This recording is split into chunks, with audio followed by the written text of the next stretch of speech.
Jackie Jurado y estas son las ayudantías para el primer parcial de la materia de Derecho Canónico. Esta materia puede parecer desafiante para quienes no hayan tenido un conocimiento previo de la Iglesia Católica. Sin embargo, con la predisposición correcta descubrirán que esta materia puede llegar a ser muy interesante, además de que tiene una gran relevancia histórica en su relación con el derecho, en la relación con el derecho canónico con el derecho actual. ¿Qué es el derecho canónico? El derecho canónico es la regulación jurídica que tiene la Iglesia Católica. Está basado en cánones. Los cánones son comparables con un artículo y son disposiciones dadas por los obispos. La Iglesia Católica en su derecho canónico está reunido en el Código de Derecho Canónico y tiene ciertas características. La primera característica del derecho canónico es la universalidad, ya que en su fundamento y esencia es igual en todo el mundo. También está la plenitud, está la unidad y variedad. Unidad y variedad porque la Iglesia trabaja unida por un fin, pero todos somos distintos. Habrá obispos, habrá cardenales, habrá monjas. También está la elasticidad, porque el derecho canónico y la Iglesia Católica están pendientes de que los tiempos de ahora no son iguales a los de antes. Entonces siempre se ajustará la Iglesia a los cambios que se ven en la vida de las personas. También está la pastoralidad. La pastoralidad es el fin de la salvación de las almas. La Iglesia Católica tiene por cabeza al Papa. El Papa es la máxima autoridad de la Iglesia Católica y reúne a todos los católicos en torno a su autoridad. Existe con el Papa lo que conocemos como la primacía petrina, que es el sucesor de Pedro. Y también existe el ministerio petrino, que se refiere a que es la piedra sobre la que se edificará la iglesia.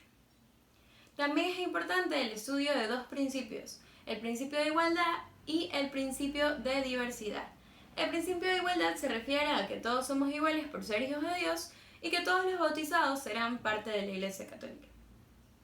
Y el principio de diversidad se refiere a que cada persona tendrá un distinto carisma o una distinta misión que decide llevar a lo largo de su vida como católico.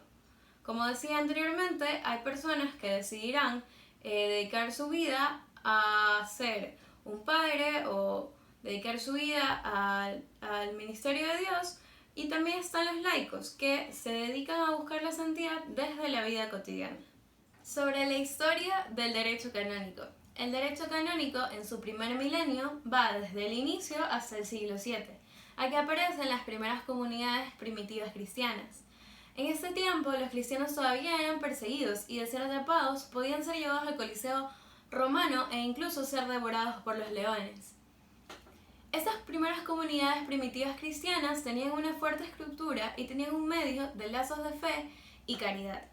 Contemporáneo a esta época aparecieron ciertas disposiciones que, tras ser pasadas por la tradición, quedaron como apostólicas, como por ejemplo la Didache o Doctrina de los 12 Apóstoles, la Discalia Apostolorum, las Constituciones Apostolorum y la Tradición Apostólica de San Hipólito. También en el año 312 ocurrió la famosa batalla de Constantino contra Magencio. En esta batalla el vencedor fue Constantino, que tuvo de frente el signo del cristianismo, es decir, la cruz, y venció. Esta es una historia bastante interesante. Producto de esta batalla en la que Constantino venció, apareció el Edicto de Milán. Es muy importante entender que el Edicto de Milán no permitió en sí solo la religión cristiana, sino que permitió las religiones de manera general, pero sí significó dar un alto a las persecuciones de los cristianos y lo que generó para los cristianos de esa época un profundo avance en el cristianismo, ya que ellos ya podían salir y profesar su religión sin ser perseguidos o correr peligro su vida. En el año 325 se dio el Concilio de Nicea. Ese fue el primer concilio ecuménico. Teodosio I instauró en Roma el cristianismo como la religión oficial. En el año 395 se dio la división entre Oriente y Occidente. Aparecieron respectivamente las colecciones. La colección de Oriente no tomó en cuenta decidido en los concilios occidentales ni tampoco los decretos pontificios, mientras que las colecciones de Occidente sí tomaron en cuenta los cánones de la Iglesia Oriental. Sobre la Reforma Gelesiana. La Reforma Gelesiana fue el primer gran movimiento compilador de Occidente. Se dieron a inicios del siglo V y finales del siglo VI una intensa labor de compilación. Aparecieron colecciones como la Dionisiana, la Hispana, la Adriana y en el siglo IX la Dacheriana. Posteriormente hubo problemas entre el feudalismo y la Iglesia. Los señores feudales empezaron a inmiscuirse entre los asuntos de la Iglesia, por ejemplo, en la elección de abades y obispos. Se dio lo que se conoce como la investidura laica. También la simonía, que es la negociación de puestos en la Iglesia o también de situaciones espirituales, como por ejemplo la venta de indulgencias. También se dio la clerogamia. Esta situación ocurre cuando un clérigo no vive su vida en celibato, sino que puede vivir en concubinato e incluso tener hijos. A raíz de todas estas problemáticas y buscando un cambio en la vida de la sociedad para que se viviera conforme al Evangelio, apareció la Reforma Gregoriana. También la querella de las investiduras y el Concordato de Worms en 1122 tuvieron que ver con estas problemáticas antes mencionadas. Sobre la época clásica. En la época clásica podemos destacar los decretos de Graciano. Graciano concordó los cánones discordantes y logró reducir a un solo cuerpo legal todo el sistema jurídico de los 11 siglos precedentes. Eso fue una de las bases para el derecho clásico. En 1580 se promulgó el Corpus Juris Canonici. Este contenía, entre otros documentos importantes, los decretos de Graciano. Este Corpus Juris Canonici pasó a ser el cuerpo legal de la Iglesia hasta la promulgación del Códex. Entre otros aspectos importantes a mencionar está el legado del derecho canónico para el derecho actual. Un concepto importante fue el desarrollo de la persona moral. También está la voluntad y consentimiento como requisitos para la validez de un acto jurídico. También es muy importante mencionar la humanización del derecho penal. ¿A qué me refiero con esto? Las penas antes solían ser muy fuertes, podían conllevar a la muerte de la persona por haber cometido algo que quizás no haya sido tan grave, o sea, no se mantenía una proporcionalidad entre el delito cometido y la pena que recibían por cometerlo. Entonces, lo que busca la Iglesia en aquel tiempo era que mediante la misericordia se lograra realmente rehabilitar a las personas y reinsertarlas en la sociedad, ya que con penas desproporcionadas lo que se obtenía era realmente, en lugar de crear un cambio positivo, era un cambio negativo. Otro aspecto importante que desarrolló el derecho canónico fue en los ámbitos del matrimonio y la familia, además de que hay una gran relación entre el derecho canónico románico y los procesos civiles actuales. Sobre la época moderna. En la época moderna aparece la Reforma Protestante de Martín Lutero. Martín Lutero, entre otros aspectos, criticaba la venta de indulgencias que en aquel tiempo realizaba la Iglesia Católica, además de criticar la estructura jerárquica de la Iglesia y rechazar abiertamente la autoridad del Papa. Esto causó un gran revuelo en la comunidad religiosa. Se dieron iglesias nuevas como la anglicana y la calvinista. Además, tuvo gran influencia en el Cisma de Oriente del año 1054. En este se separó de manera definitiva la Iglesia Católica de la Iglesia Ortodoxa. Un punto importante a mencionar en relación a esto último es la conocida cláusula filioque. La cláusula filioque, aunque es un concepto corto, devela una gran problemática de naturaleza religiosa. ¿Qué es la cláusula filioque? Filioque significa y del Hijo. Nosotros decimos en el nombre del Padre, del Hijo y del Espíritu Santo, reafirmando así la Santísima Trinidad, además de que estaríamos afirmando que el Espíritu Santo proviene a su vez del Padre y del Hijo. Ante esta afirmación no se encontraba de acuerdo la postura ortodoxa. Así que esta, entre otras problemáticas dogmáticas, llevaron al Cisma de Oriente. El Concilio de Trento.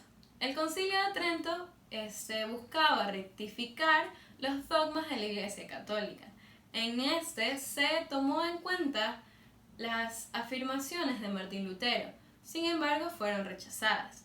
De manera general podemos decir que los aspectos tratados en este concilio fueron la virginidad de María, los santos, los medios de revelación divina y la autoridad del Papa. En el año 1869 se dio el Concilio Vaticano I. En este concilio se modificó y rellenó algunas de las lagunas que presentaba el Corpus Juris Canonici.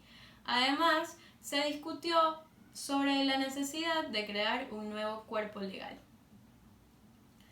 En el año 1917 fue promulgado el Códex de Derecho Canónico. Un punto muy importante para el estudio de este parcial ocurrió en el año 1962, que es el Concilio Vaticano II. Este es un tema de gran relevancia. En este se reunieron obispos de todo el mundo para trabajar aspectos de la Iglesia Católica. Si se tuviera que definir en dos palabras este concilio, serían la renovación y la tradición. Este concilio dio como resultado la creación de nuevas instituciones, como por ejemplo el Sínodo de Obispos, las conferencias episcopales, el Consejo Presbiteral y las prelaturas personales. Otro resultado del Concilio Vaticano II fueron 16 documentos, que se dividen en 4 constituciones, 9 decretos y 3 declaraciones. Las 4 constituciones son Lumen Gentium, que significa Luz de las Naciones, Dei Verbum, sobre la revelación divina, Sacrosanctum Concilium, sobre la Sagrada Liturgia, y Gaudium et Spes, sobre la Iglesia en el mundo actual. Los 9 decretos son Inter Mirifica, sobre los medios de comunicación social, Unitatis Redintegratio, sobre el ecumenismo, Presbyterorum Ordinis, sobre el ministerio y vida de los presbíteros, Apostolicam Actuositatem, sobre el apostolado de los laicos, Perfectae Caritatis, sobre la renovación de la vida religiosa, Ad Gentes, sobre la actividad misionera de la Iglesia, Christus Dominus, sobre el ministerio pastoral de los obispos, Optatam Totius, sobre la formación sacerdotal. Y por último, Orientalum Ecclesiarum, que trata sobre las iglesias orientales. También están las 3 declaraciones, que son Dignitatis Humanae, sobre la libertad religiosa, Nostra Aetate, sobre la relación de la Iglesia con comunidades cristianas, y Gravissimum Educationis, cuya principal característica es hablar acerca de la educación religiosa, pero especialmente la de los jóvenes. 24 años después del Concilio Vaticano II, se promulgó el Código de 1983, o también llamado Código de Derecho Canónico. Otros conceptos importantes es la definición de decretos. Los decretos pueden ser particulares o generales. Si son particulares, van dirigidos a una persona o grupo. Un decreto es una decisión emanada por una autoridad y siempre va en busca del bien de los fieles. También están los preceptos, que en materia penal son los que mandan, prohíben o permiten. Los rescritos. Los rescritos son las respuestas que se le da a una persona que envía una petición. También están las dispensas, que es un concepto muy importante. Este se refiere a una relajación de la ley eclesiástica, es decir, una excepción. Y también están los privilegios. Los privilegios es una concesión de una ventaja o prerrogativa a una persona determinada. Otra distinción importante de hacer es la diferencia entre Iglesia Universal e iglesias particulares. La Iglesia Universal está conformada por todos y cada uno de los fieles, y la Iglesia particular sigue siendo parte de la Iglesia Universal, pero tiene sus elementos, como lo son un obispo, un cuerpo presbiteral y una comunidad. La Iglesia Universal tiene una triple función, la de enseñar, regir y santificar. También sabemos que la Iglesia está conformada por distintas agrupaciones, asociaciones, cada cual con su respectiva misión y responsabilidades. Por ejemplo, los institutos de vida consagrada tienen una vida en comunidad y existe una triple profesión de fe, que son votos de pobreza, obediencia y castidad. También están los institutos de vida consagrada secular, que como lo dice su nombre, secular, se relaciona con el concepto de desde el mundo. Estos no viven en comunidad. También están las sociedades de vida apostólica. Estas sociedades sí viven en comunidad, pero no necesariamente toman los votos y persiguen fines de la iglesia. También están los movimientos o asociaciones de laicos. Estos movimientos pueden estar conformados por fieles o laicos, y también es importante de estos movimientos que promueven la fe y la vocación y realizan fines de piedad y caridad. Existen en la iglesia ciertos pecados que pueden valerte la excomulgación, es decir, que ya no seas parte de la iglesia. Existen tres que son los más graves, que son los de herejía, apostasía y cisma. Asimismo, existen otros que son graves, pero no necesariamente conllevan la excomulgación, como el incesto y el aborto. Los que sí conllevan la excomulgación son la apostasía, que se refiere al rechazo de la fe y manifiesto católico, la herejía, que se refiere al rechazo de una parte de la fe, como por ejemplo no creer en la virginidad de María, y el cisma. El cisma se refiere al rechazo de la autoridad del Papa. Dicho esto, quiero agradecerles por haber participado de estas ayudantías y les deseo mucha suerte en lo que queda de su parcial.